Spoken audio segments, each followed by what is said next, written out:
हम और आप दिगंबर जैनाचार्य विरचित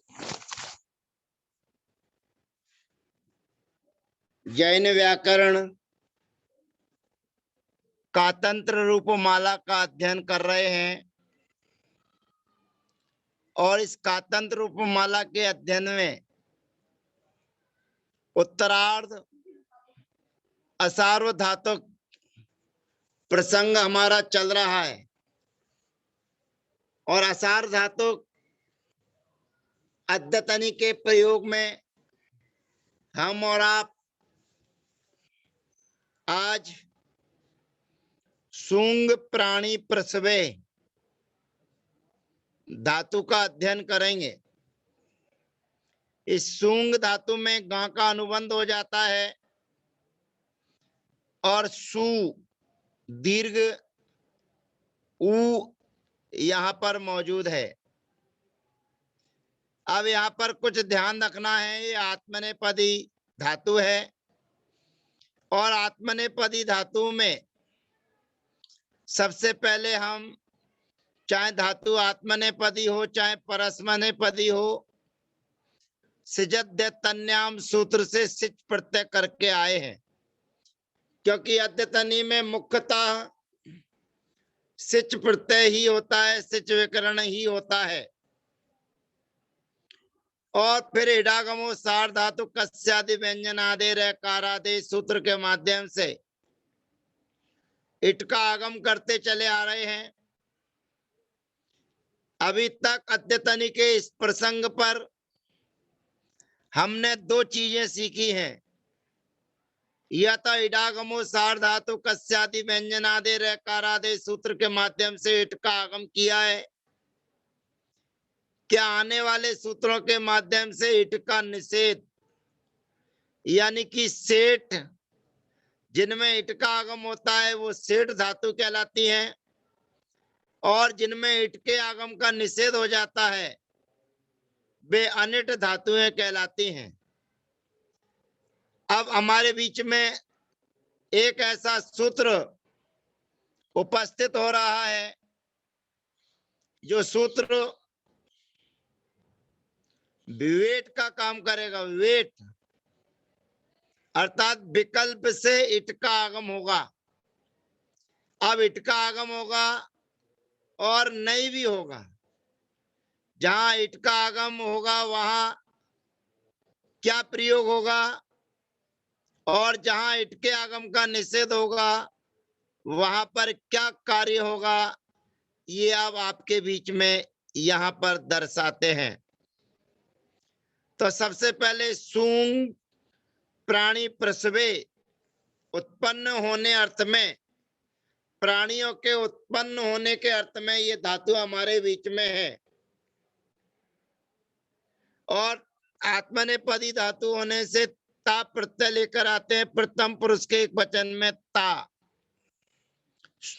सर्वप्रथम धातुवादे सह सह धातु के आदि में रहने वाले मूर्धन्य सकार के स्थान पर दंत सकार आदेश होता है। तो सूंग के स्थान पर सु आदेश किया और उसके बाद में सुधनता। यहाँ पर सर्वप्रथम सिजद्य तन्याम सूत्र से सिच प्रत्यय किया, सिच विकरण किया। अब हमें इडागमो सार धातु कस्यादि व्यंजनादि रकारादि सूत्र के माध्यम से इट के आगम की प्राप्ति है और इट के आगम की प्राप्ति होने पर अब सूत्र हमारे बीच में आता है स्वरति सूति सुए त्युदनुबंधाच। स्वरति सूति सुए ते दुनु ते ते त्युदनुबंधाच अर्थात स्वरति का मतलब होता है सिब्री धातु और सूती माने यही सूंग प्राणी प्रसवे और एक सुयति माने दिवादिगणी धातु और ऊद अनुबंधात, जहां पर बड़े ऊ का अनुबंध किया गया हो, ऐसी धातुएं। एभ्यः परम असार्वधातुकम अनिट भवति वा, ये धातुएं अनिट होती हैं, ऐसा जानना चाहिए। विकल्प से अनिट होती हैं, यानी कि इट भी होती हैं, बेट भी होती हैं और नहीं भी होती। तो यहाँ पर इट के आगम का विकल्प होने पर, तो बिना इट के में हम यहाँ पर चर्चा करते हैं, क्योंकि इस सूत्र कहता है विकल्प से अनिट होती हैं। तो सबसे पहले हम अनिट धातु का प्रयोग करेंगे, फिर उसके बाद सेठ धातु का प्रयोग करेंगे। तो धातु हो जाती है वेट। इट के आगम का निषेध होता है तो अनिट, इट का आगम होता है तो सेठ, अर्थात वेट धातु। फिर सिच के इट के आगम का निषेध होने पर, यानी कि विकल्प चल रहा है, तो इट का अनिट होने पर फिर नाम्यंत्योर धातु विकरणयोर गुणा, उस सूत्र के माध्यम से सु जो धातु है उसमें ऊ है, उसके लिए गुण आदेश हो जाएगा। ओ धातु के आदि में अट धात्वादर यस्तन्य दत्तन्य क्रियाति पत्ति सु, सूत्र के माध्यम से अट का आगम होगा, और अट के आगम होने पर नामी कर परः प्रत्यय विकारा गमस्ता सी समनु विसर्जनीय शांतरोपी, सूत्र के माध्यम से जो सिच का सकार है उसको मूर्धन्य सकार आदेश होकर तवर्ग से सटवर्गा टवर्गा, सूत्र से तवर्ग के स्थान पर, तकार के स्थान पर तकार आदेश होकर सबसे पहला प्रयोग सिद्ध होता है असोष्ट। पुनः एक बार देख लें। सूंग प्राणी प्रसवे धातु के माध्यम से सबसे पहले सिजत तन्याम, सूत्र से सिच, और उसके बाद इडागमो सार धातु कस्यादि व्यंजनादि रकारादि, सूत्र के माध्यम से नित्य इट के आगम की प्राप्ति थी, परंतु स्वरति सूति सुये धनुबंधाच, सूत्र के माध्यम से विकल्प से इट का आगम होता है, माने धातु को अनिट किया जाता है, और धातु अनिट होने पर इट के आगम के अभाव में नामी कर परा प्रत्यय विकारा गमस्ता सी समनु विसर्जनीय शांतरोपी, सूत्र के माध्यम से पहले नाम में अंत्योर धातु विकरणयोर गुणा, सूत्र के माध्यम से जो उसमें रहने वाला ऊ है, उस ऊ को गुण हो जाएगा ओ, तो हो जाएगा सो सा और ता। फिर नामी कर परा प्रत्यय विकारा गमस्ता सी समनु विसर्जनीय शांतरोपी, सूत्र के माध्यम से जो दंत सकार सिच प्रत्यय है उसको मूर्धन्य सकार आदेश होगा, और मूर्धन्य सकार आदेश होने के बाद तवर्ग से सटवर्गा टवर्गा, सूत्र से टकार के स्थान पर टकार आदेश होकर धातु के आदि में अट धात्वादर हेस्तन्य दत्तन्य क्रिया तिपत्तिसु, सूत्र के माध्यम से अट का आगम होकर पहला प्रयोग सिद्ध होता है असोष्ट। द्विवचन आदि में आताम आदि प्रत्यय आएंगे, व्यंजन मत्सरम परवर्णम नयत के माध्यम से जुड़ते चले जाएंगे, तो असोसाताम। फिर उसके बाद में अंत प्रत्यय आएगा आत्मने च नकारात, सूत्र से नकार का लोप होकर व्यंजन मत्सरम परवर्णम नयत असोसत, और उसके बाद में असोष्ठा, थास प्रत्यय के आने पर तवर्ग से सटवर्गा टवर्गा, सूत्र से ठा के स्थान पर ठा आदेश होकर असोष्ठा। फिर आथाम प्रत्यय के आने पर असोसाथाम। फिर उसके बाद में सिचो धकारे, सिचो धकारे से धकार का लोप होने पर असो, और धा के स्थान पर ढा, क्योंकि ये नामी है, नामी से परे होने पर ध्वम का जो धकार है उसके स्थान पर ढकार आदेश होता है, तो असो ध्वम।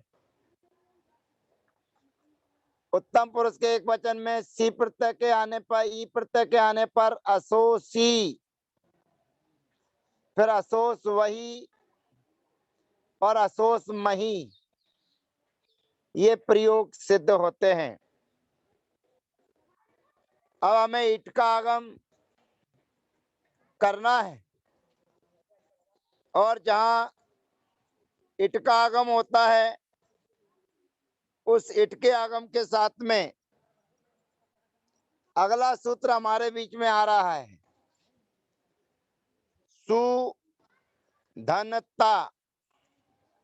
अब यहाँ पर इडागमो सार धातु कस्यादि व्यंजन आदि रकार आदि सूत्र के माध्यम से नित्य ईट के आगम की प्राप्ति है, और नित्य ईट के आगम की प्राप्ति होने पर धातु सेठ है, और सेठ धातु होने पर सूत्र आता है सेठ सुवा। एक नया सूत्र हमारे बीच में आ जाता है,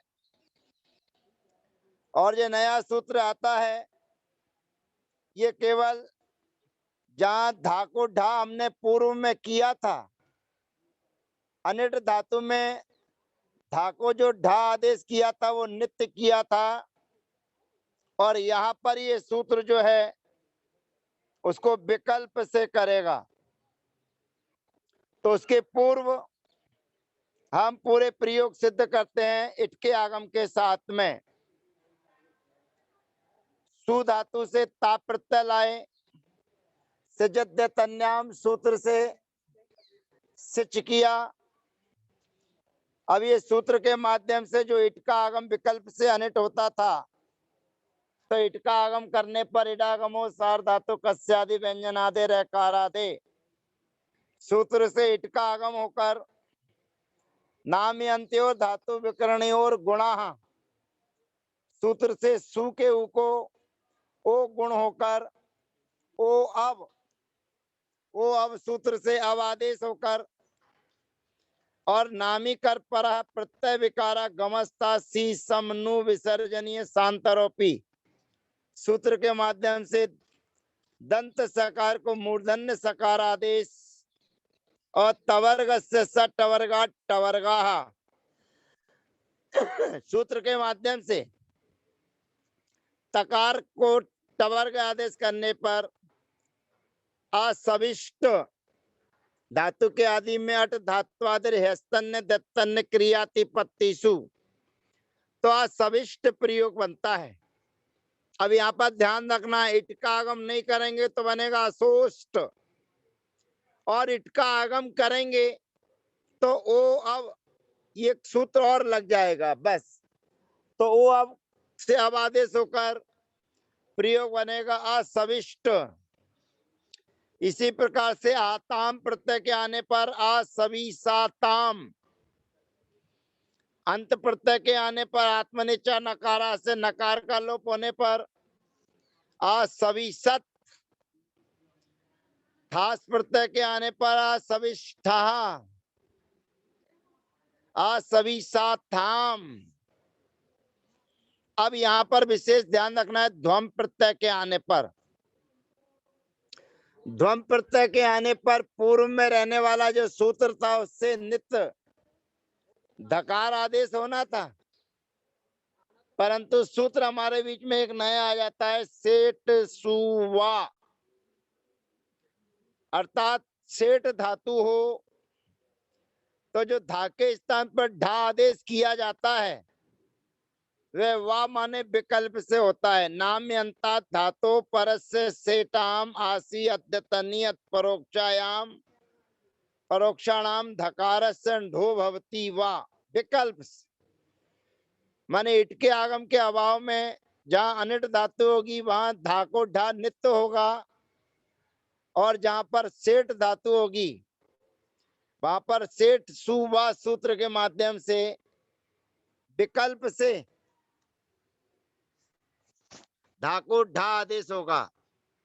तो धा को ढा आदेश होने पर सिचो धकारे सूत्र के माध्यम से ढकार का लोप हो जाएगा, सकार का लोप हो जाएगा। तो असविध्वम अथवा असविध्वम, और उसके बाद में फिर सी विभक्ति लाएंगे तो असविसी, असविस वही और असविस मही। इट के आगम में ओ अब सूत्र हमारा अतिरिक्त लगेगा, और ध्वम प्रत्यय के आने पर सेठ सुवा सूत्र के माध्यम से विकल्प से धा को ढा आदेश होगा, ऐसा जानना चाहिए। तो आज हमारी सूंग प्राणी प्रसवे इस धातु की प्रक्रिया को हमने समझा। स्वरति सूति सुए ते धनुबंधाच सूत्र के माध्यम से इसको विकल्प से अनिट किया गया है। विकल्प से अनिट किए जाने पर इट का आगम नहीं होगा और होगा। तो इट के आगम के नहीं होने पर धकार को नित्य ढकार आदेश हो जाएगा, और इट के आगम के होने पर ओ अब सूत्र अतिरिक्त लगेगा, और सेठ सुवा सूत्र के माध्यम से विकल्प से धकार के स्थान पर ढकार आदेश होकर प्रयोग बनेगा असविध्वम असविध्वम। अब इस प्रकार से शुंग प्राणी प्रसवे धातु की प्रक्रिया पूर्ण होती है। अब आगे दही दी दुही इत्यादि के अंतर्गत नह धातु हमारे बीच में है।